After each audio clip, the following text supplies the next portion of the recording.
Hello everyone, আসসালামু আলাইকুম। কেমন আছো তোমরা সবাই? Welcome to my channel. তো আজ আমি বানিয়েছিলাম কিমা মটর। হ্যাঁ, কিমাটা আমি ফার্স্ট টাইম বানাচ্ছিলাম। তো যাই হোক, অবভিয়াসলি মেয়ের জন্য বানিয়েছিলাম।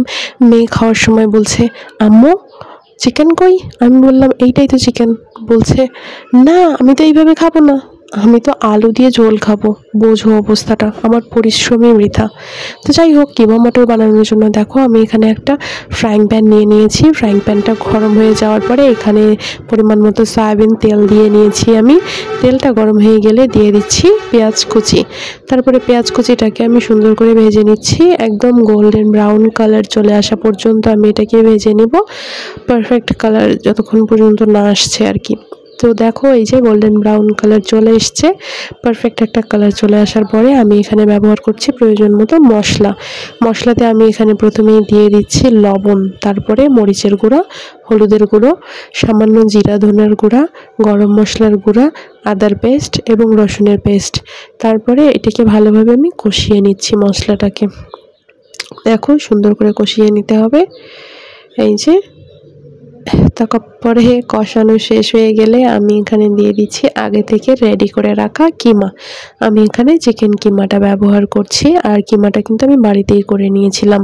সুন্দরভাবে চিকেন ধুয়ে পরিষ্কার করে পানি ঝরিয়ে নিয়ে মিক্সিতে বেটে নিয়েছিলাম। তো যাই হোক, কিমাটা দিয়ে দিয়েছি। কিমাটা নেড়ে চেড়ে সুন্দরভাবে কষিয়ে নিচ্ছি মশলার সাথে। কিমাটা কষে আসলে এখানে আমি ব্যবহার করছি মটরশুঁটিটা আমি ফ্রোজেন ইউজ করেছি, আমার ফ্রিজে রাখা ছিল। আসলে সিজনে আমি অনেক কিছু এইভাবে ফ্রোজেন করে রাখি অফ সিজনে ইউজ করার জন্য, এতে অনেকটা হেল্প হয়ে যায়। তো যাই হোক, মটরশুঁটিটা দেওয়ার পরে আমি ভালোভাবে নেড়ে এই যে একসঙ্গে সুন্দরভাবে চিকেন এবং মটরশুঁটিটাকে কষিয়ে নিচ্ছি। এই যে দেখো কষানো হয়ে গেছে। এখন আমি এখানে ব্যবহার করছি পানি, পরিমাণ মতো পানি দিয়ে ভালোভাবে নেড়ে নিচ্ছি। তারপরে আমি এটাকে ঢাকনা দিয়ে দেব সিদ্ধ হয়ে যাওয়ার জন্য। সিদ্ধ হয়ে গেলে এই যে দেখো সুন্দরভাবে সিদ্ধ হয়ে এসছে।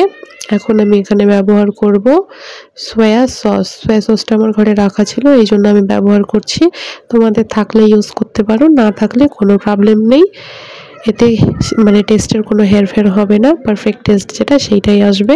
তারপরে নেড়ে চেড়ে নিচ্ছি। এই যে দেখো আমি যেরকম চাচ্ছিলাম সেরকম চলে এসছে, একদম শুকনা শুকনা। এখানে আমি তারপরে ব্যবহার করছি কাঁচা মরিচ চিড়ে রাখা এবং ডেকোরেট করে দিচ্ছি পুদিনা পাতা দিয়ে।